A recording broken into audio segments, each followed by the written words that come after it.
do you go along with the theory that they actually kind of suppressed certain abilities in themselves and used their own genetics when they created man? They didn't. I don't think they created anything within themselves, but they took their genes and then they did, I think, manipulate to make the slave and the servant. They took what they gave us. I mean, I think we're essentially them. We're not primates. We're essentially them. Right. So in doing that, they dumbed us down. You don't want your slave or your servant to be as intelligent as you are by any stretch. You don't want it even as close, or live as long. Exactly. That's another thing. You want them to be expendable. You want them to be parts of the machine.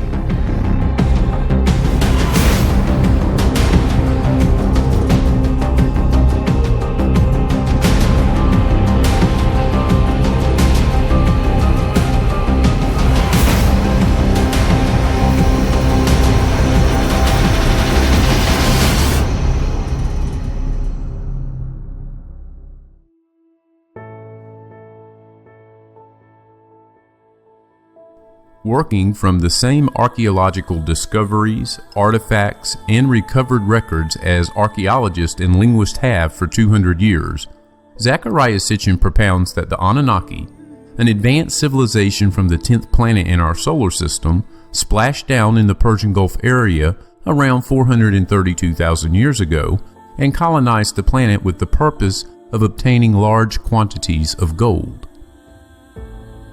Some 250,000 years ago, the recovered documents tell us the lower echelon miners rebelled against the conditions in the mines, and the Anunnaki Directorate decided to create a creature to take their place.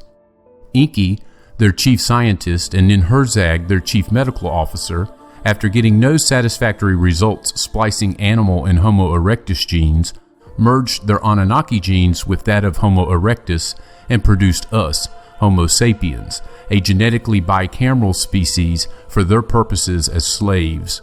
Because we were a hybrid, we could not procreate. The demand for us as workers became greater, and we were genetically manipulated to reproduce. Eventually, we became so numerous that some of us were expelled from the Anunnaki city centers, gradually spreading over the planet. Having become a stable genetic stock and developing more precociously than perhaps the Anunnaki had anticipated, the Anunnaki began to be attracted to humans as sexual partners, and children were born of these unions. This was unacceptable to the majority of the Anunnaki High Council, and it was decided to wipe out the human population through a flood that was predictable when Nibiru, the 10th in our solar system and the Anunnaki home planet, came through the inner solar system again, around 12,500 years ago, on one of its periodic 3,600-year returns.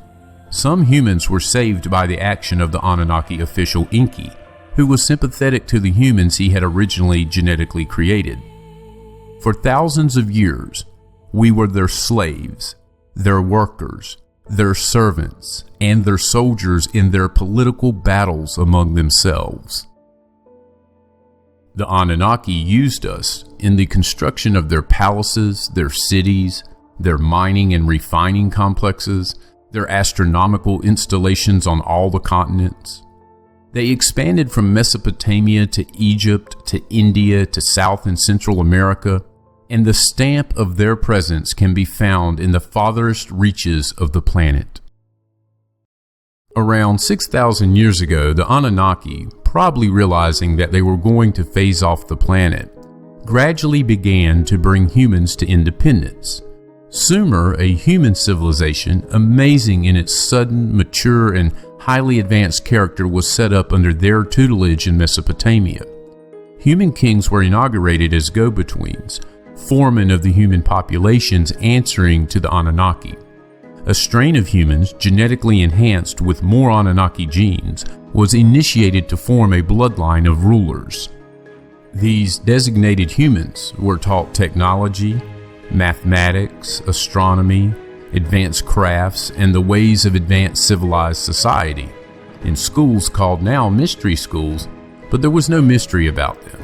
Lawrence Gardner has brought to light the fact that there exists a robust, highly documented genealogical genetic history carrying all the way back to the Anunnaki, possessed by the heterodox tradition of Christianity, which is only now coming forward, no longer gun-shy of the Inquisition. This tradition, preserving the bloodline, is the one branded heretical and murderously persecuted by the Roman Church. There were no Dark Ages for this tradition, only for those whom the Church wanted to keep in the dark about the real nature of human history and destroy the bloodline, a direct threat to the power of the bishops. Okay, so let's get down to brass tacks. What evidence supports the Sitchin thesis? And we'll start with the astronomical evidence and this quote. No concrete problem is going to be solved as long as the experts of astronomy are too supercilious to touch mythical ideas, which are firmly believed to be plain nonsense, of course. As long as historians of religion swear to it that stars and planets were smuggled into originally healthy fertility cults and naive fairy tales only very late. Whence, these unhealthy subjects should be neglected by principle, and as long as the philologists imagine that familiarity with grammar replaces that scientific knowledge which they lack and dislike. End quote. A key underpinning of the Sitchin paradigm is the existence, now or in the past, of the 10th planet in our solar system. The home planet of the Anunnaki with the size, orbit, and characteristics described, as Sitchin has demonstrated in the Enuma Elish, and corroborated by Robert Harrington, former chief of the U.S. Naval Observatory. Clyde Tombaugh discovered Pluto in 1930. James Christie of the U.S. Naval Observatory discovered Charon, Pluto's moon, in 1978. The characteristics of Pluto derivable from the nature of Charon demonstrated that there must still be a large planet undiscovered because Pluto could not be the cause of the wobbles in the orbital paths of Uranus and Neptune that are clearly identifiable. The infrared astronomical satellite during 1983 through 84 produced observations of a 10th planet so robust that one of the astronomers on the project said that all that remains is to name it, from which point the information has become curiously guarded. In 1992, Harrington and Van Flandering of the Naval Observatory, working with all the information they had at hand, published their findings and opinion that there is, indeed, a 10th planet, even calling it an intruder planet. The search was narrowed to the southern skies below the ecliptic. Harrington invited Sitchin, having read his book in translations of the Enuma Elish, to a meeting at his office, and they correlated the current findings with the ancient records. The recovered Enuma Elish document, A History of the Formation of Our Solar System and More, says that at the time when Mercury, Venus, Mars, Jupiter, Uranus, and Saturn were in place, there was a Uranus-sized planet called Tiamat, in orbit between Mars and Jupiter. Earth was not in place yet. A large wandering planet called Nibiru was captured into the system gravitationally. As it passed by the outer planets, it caused the anomalies of their moons, the tilting of Uranus on its side, and the dislodging of Pluto from its being a moon of Saturn to its own planetary orbit. Its path bent by the gravitational pull of the large planets, first its satellites collided with the large planet Tiamat, and on a second orbit through, Nibiru collided with Tiamat, driving the larger part of it into what is now Earth's orbit to recongeal as Earth, dragging its moon with it to become our moon with all its anomalies. The shattered debris of Tiamat's smaller part became the asteroid belt, comets, and meteorites. The gouge of our Pacific basin is awesome testimony to the collisional event. Nibiru settled into a 3,600-year elliptical retrograde orbit around our Sun, coming in through the asteroid belt region between Mars and Jupiter at perigee, and swinging far out past Pluto at apogee. Harrington acknowledged that his information agreed with all these details, and the maps they each had drawn of the orbits were almost indistinguishable. The current probable location of Nibiru, estimated by both, was the same. In light of the evidence already obtained through the use of the Pioneer 10 and 11 and 2 Voyager spacecraft, the infrared imaging satellite, and the clear and unequivocal statements of Harrington when consulting with Sitchin, it seems probable that the search has already been accomplished. It seems that in fact the planet has already been found. We need to force the issue of the 10th planet being in our solar system, not just to demonstrate the validity of the new paradigm, but for a very practical reason. The ancient records are very clear. The passage of the 10th planet Nibiru once every 3,600 years through the inner solar system affects the Earth, sometimes in catastrophic ways. It is probably the cause of pole shifts, pole reversals, changes in the precessional movement, and perhaps even catastrophic bombardment by asteroid-sized space debris that it may drag along with it. At this point, the viewer likely has an overriding question. What does our newest astronomical data tell us, and does it correlate or debunk the notion of a 10th planet? The following citation is from the article New Evidence Suggests That Our Solar System Has 10 Planets, published in June 2017, that was based on findings released in the Astronomical Journal.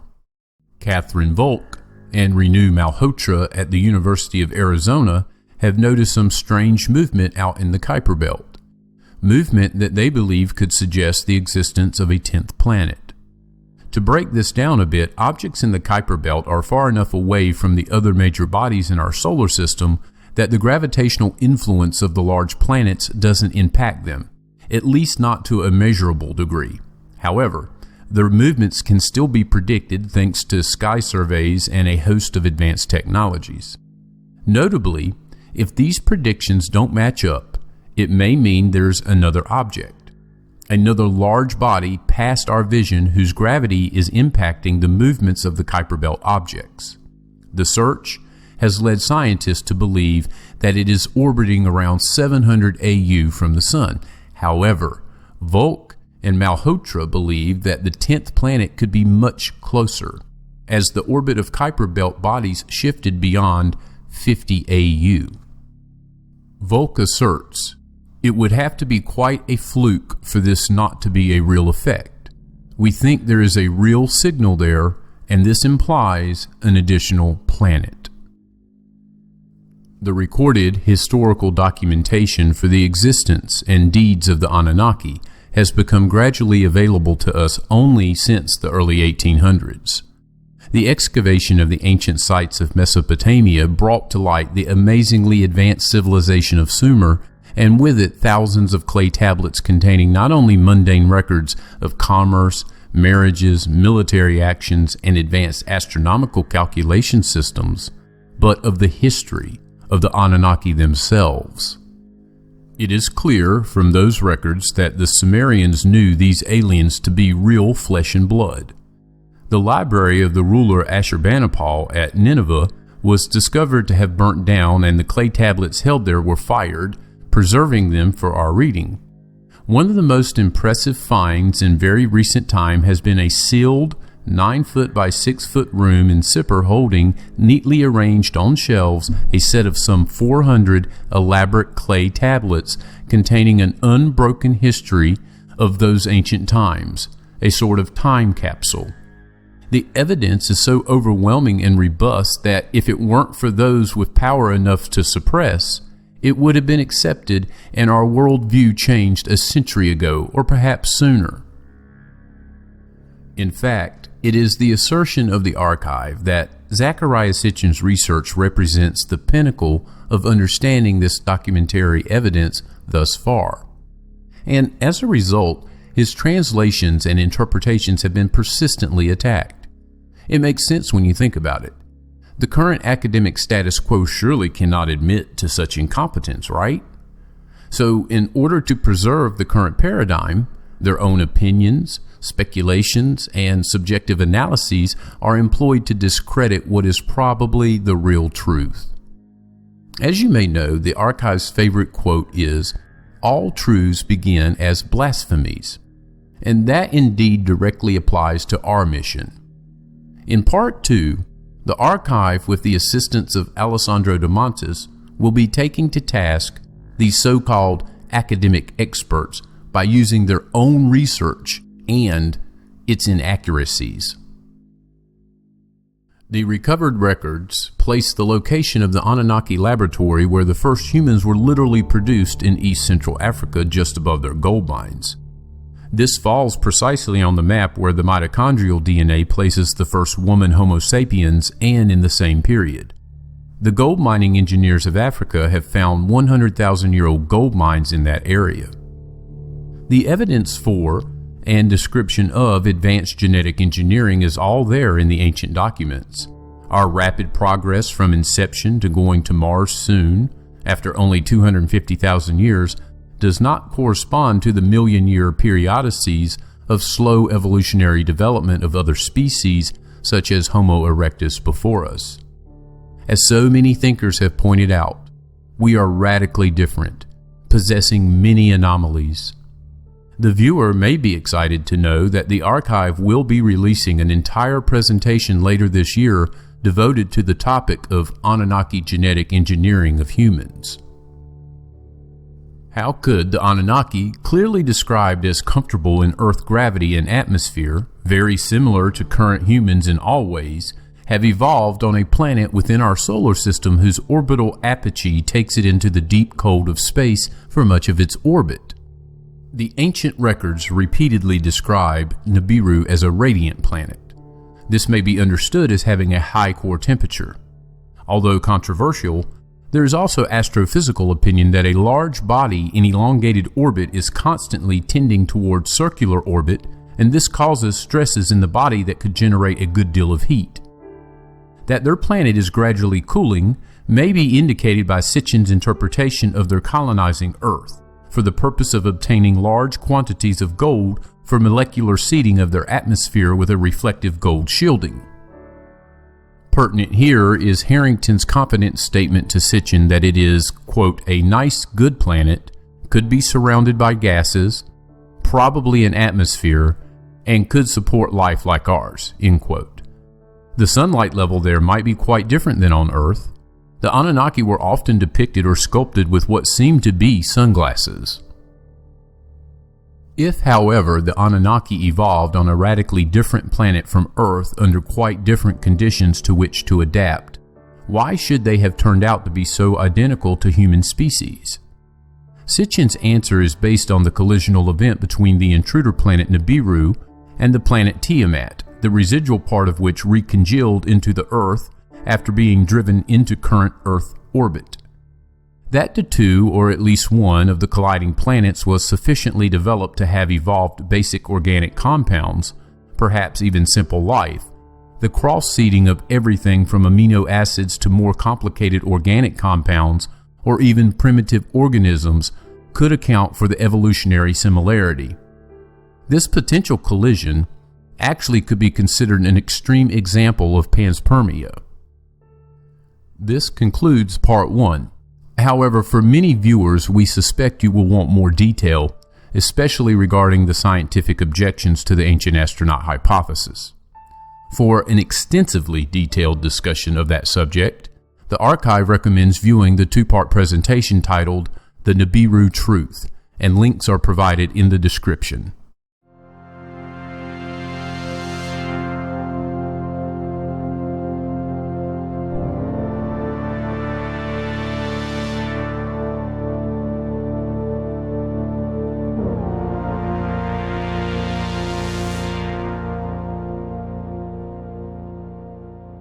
The hypocrisy of modern academia is a very frustrating thing.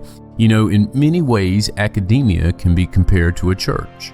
In a church, the preacher is the recognized authority figure, and the choir provides reinforcement of the authority figure by using a hymn book, but not the actual source material. The congregation listens to the preacher and relies on his or her understanding of the source material to provide guidance. Now, let's jump over to Michael Heiser. In this church analogy, Heiser represents the preacher. The archive has addressed Heiser's efforts in the past. He receives the archive's continuing attention partly because he co-opts Sitchin's research in an effort to gain notoriety, but more importantly because he is the one who is actually wrong in many of his interpretations of ancient Sumerian cuneiform text. Starting out with a degree from Bob Jones University, Heiser went on to gain his PhD in the Hebrew Bible and Semitic languages. On the surface, such credentials would lead one to believe that Heiser is a solid academic reference. However, when it comes to language experts, it's important to know that unlike Semitic language experts, Sumerian cuneiform experts are extremely rare. During the 3rd millennium BCE, an intimate cultural symbiosis developed between the Sumerians and the Akkadians, which included widespread bilingualism. Essentially, Semitic Akkadian grew out of this symbiosis. So, by understanding this relationship, the viewer can understand why translating Semitic languages is not the same as translating archaic Sumerian dating back to the 4th millennium BCE. The reason is because of something called transliteration. Cuneiform has a specific format for transliteration. Because of the script's polyvalence, transliteration requires certain choices of the transliterating scholar who must decide, in the case of each sign, which of its several possible meanings is intended in the original document. In transliteration, a different rendition of the same glyph is chosen depending on its role in the present context. Since the Sumerian language has only been widely known and studied by scholars for approximately a century, changes in the accepted reading of Sumerian names have occurred from time to time. And this is where the technical academic criticism of Sitchin resides. In other words, Heiser's contention that Sitchin is wrong is based not on indisputable facts of mistranslation, but on Heiser's own subjective choices as a transliterating scholar. And when it comes to Sumerian translations, the archive prefers the accuracy of Assyriologists who study the actual source material, rather than the language experts that studied the derivatives. One individual that has taken to task Michael Heiser is Italian researcher Alessandro de Montes. For those of you who viewed the archive's Nibiru truth presentations, you are familiar with Alessandro. He studied historical linguistics and general linguistics at the University of Sassari. He has studied the grammar and basics of many languages, including various English slangs, poetical English, Polish, Serbian, Romanian, Azeri, German, and Kiswahili. Between 2004 and 2007, Alessandro maintained a concentration in Sumerian and Akkadian language studies. In the past, the archive cited his work extensively, whereby he challenged Heiser's understanding of Sumerian cuneiform and his subsequent transliterations that led him to conclude Sitchin is wrong. And, as it turned out, it was Heiser and not Sitchin who was wrong. So, this time around, the archive decided to directly interview Alessandro, and he graciously agreed. The archive's first question to Alessandro was about his general response to academics such as Michael Heiser, who claim Sitchin's translations are wrong and contrive to present a fiction. Alessandro explained, quote, "As a general answer to those who criticize Sitchin's translations, I feel it is due to remember that most academics offer slightly different translations or interpretations not only of the same text, but often the same passage of the same text. It is thus not honest to dismiss or criticize another proposal, like Sitchin's, on the base of an alleged lack of academic education. History taught us that sometimes the most outstanding material comes from non-expert scholars or amateurs, and that being self-taught in a subject must not be equated to being ignorant or having a lack of education. As an example, I would remember that the proficient linguist Kurt Scheidman was self-taught and could speak over 10 Chinese dialects, and already as an adult he taught himself the Sumerian language. His knowledge was so profound that in 1964 he released a compendium about Sumerian grammar. George Smith himself, one of the fathers of Assyriology, was a complete self-taught. Being more specific, I myself analyzed 40 of Sitchin's controversial translations, and the result was that in 26 cases his translation was completely justified by academic dictionaries. In 12 cases, he gave his interpretation using extended translations of the renowned meanings given in the dictionaries, and in 2 cases he offered translations which I wasn't able to verify in the 4 dictionaries I used for my analysis. But there is more. In many occasions, his interpretation and translation was closer to the original knowledge of the first Assyriologist than it is now, meaning with this that when he translated those terms, those translations were highly renowned and used." End quote. Next, we ask Alessandro about one of the criticisms of Sitchin that relates to what is perhaps the most important word in the entire study of the Bible, Nephilim. Specifically, we ask, regarding the translation of the word Nephilim, can you explain why Sitchin got it right?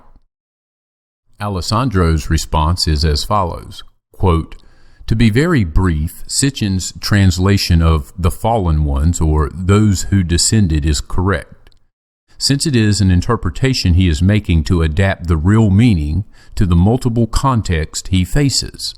Nephilim means literally fallen ones and can be used as those who fell, the fallen, and those who came down. Going into deeper detail, the key point relates to the different forms of word derivations from verbs. The term Nephilim, as written by Professor Ronald S. Hindle in his treatise of demigods and the deluge, is the cattle form of the verb nephel, or as he defines it, quote, "The verbal adjective has the forms katil and katul, and it is these forms that make the stative perfects, which are nothing but conjugated adjectives." End quote. This means that when we consider a verb and we derive terms from it, we can have a pure past verbal form and an adjective that acts as a substantive. Although sounding like a complex argument, it becomes clearer when we make some examples. Consider the verb nafal, meaning to fall. We can derive 2 forms. You have fallen, which is a pure verbal form in the past, and you are the fallen, where fallen is still a verbal term in the past, but it acts at the same time as a substantive and an adjective.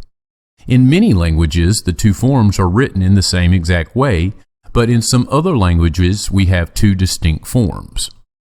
Look at what happens in Romanian. The verb a cădea has the past verbal form căzut, but at the same time has the adjective form căzuti. In Polish, we have the double form as well with the verb spadać, meaning to fall, that generates the verbal form spadli and the adjective form upadli. The same happens in Hebrew, where nafal, meaning to fall, generates the forms nophilim and nephilim. Next, we ask Alessandro, what are Shems and Mus? And how is Heiser wrong again? Alessandro answered, quote, "Mu and Shem are 2 terms that can be linked to some kind of vehicles used by the gods, but these terms also indicated that by which someone is remembered. In the case of the gods, these objects were their flying vehicles, and commemorative stela in the past had their shapes. In later times, the term maintained the same meaning, but since it was applied to men, that by which someone is remembered was interpreted in many ways. Some scholars interpret it as the name, and some other scholars interpret it as the offspring. Isaac Rappaport, who wrote the Hebrew word Shem and its original meaning, The Bearing of Akkadian Philology on Biblical Interpretation, has written extensively on the topic. Linguistically speaking, Shem comes from the Akkadian construct Shemu, which is translated by Sitchin, that which is a mu, whatever the mu is. Heiser and others criticized this translation because they misinterpreted Sitchin's idea. Heiser writes that the translation of Shemu from the Sumerian language cannot match with Sitchin's one because the Sumerian language lacked relative pronouns, so the part that by which cannot exist in Sumerian and would not be attributable to Shu. But The era is Heiser's, not Sitchin's, because the Russian author clearly states that it is the Semitic derivate, Shem and Mu, and not the Sumerian term that mean that which is a mu. Thus, the relative pronoun, or the lack thereof, should be looked for in the Akkadian dictionaries, not in those of Sumerian. By looking at the Chicago University Sumerian Grammar, Akkadian indeed has relative pronouns, and indeed the singular masculine form in the nominative is shu. But what is a mu? Why is Shem and Mu important in its definition of that which is a mu? The original meaning of the term mu, as reported by John Prince in his lexicon, was to cause an entrance, and had homophones that meant to shine, to produce flames, to elevate, to increase or rise. The presumed meaning of name for the Sumerian mu comes from the extension of the original sign meaning to cause an entrance, because the name, some way, causes an entrance in one's history. Alessandro was asked next what would he consider to be the best evidence that the Anunnaki were the genetic engineers of Homo sapiens. De Montes responded, quote, Italian researcher Pietro Buffa, who is an academic molecular biologist, has recently written 2 books where he asserts that the evolution of Homo habilis and of Homo sapiens cannot be placed in the frame of a natural chaotic process of mutations and natural selection. Moreover, the procedures described in the text from Mesopotamia, mainly the Sumerian text, Enki and Ninmah, and the Babylonian, Atrahasis, clearly show the steps of a heterolog in vitro fertilization. That when the Anunna create the workers, a kind of human creature was already present, it is clear from the older translation. For example, Samuel Kramer translates the main verse of the poem, quote, Mother, the creature whose name you uttered, it exists. Bind on him the will of the gods. End quote.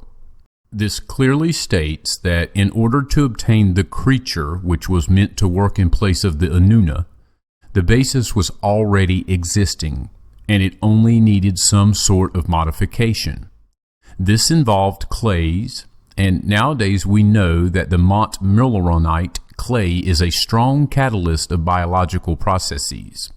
Finally, the archive asked Alessandro about his current endeavor, focusing on an essay compilation regarding Sitchin and the Sumero-Akkadian translations. Alessandro let us know, quote, My work on Sumerian and Akkadian languages concentrated on analyzing Sitchin's translations, but not only.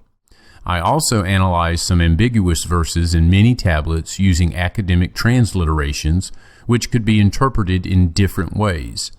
This allowed me to do extremely important discoveries, probably the most important being that the Mulapin clearly states that Sagmigar is Jupiter, but is not Marduk/Nibiru.